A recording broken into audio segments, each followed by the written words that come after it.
તો ગુજરાત સહિત સમગ્ર અમરેલી જિલ્લામાં કડકડતી ઠંડીએ માનવ જીવન તો શું પશુ પક્ષીઓને પણ થરથર ધ્રુજાવી દીધા છે।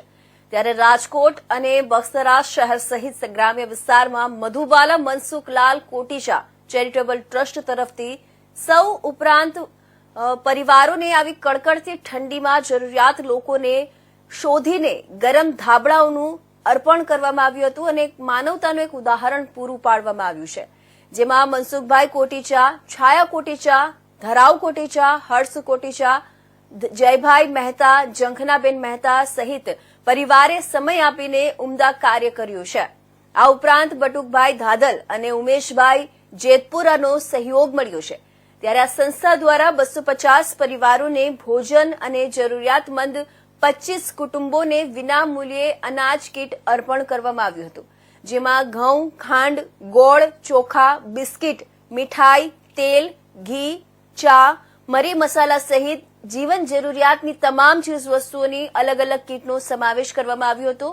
આ ટ્રસ્ટ દ્વારા જરૂરિયાતમંદ પરિવારોને મદદરૂપ બનતા લોકોએ આભારની લાગણી વ્યક્ત કરી હતી।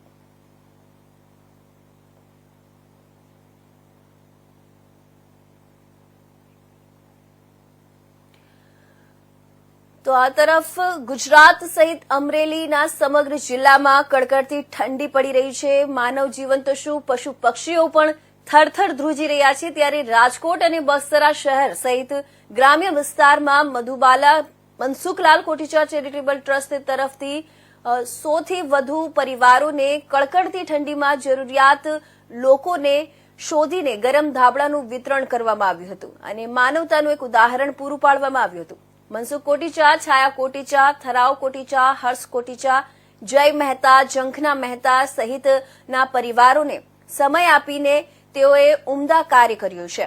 આ ઉપરાંત બટુક ધાદલ અને ઉમેશ જેતપુરાનો સહયોગ મળ્યો હતો।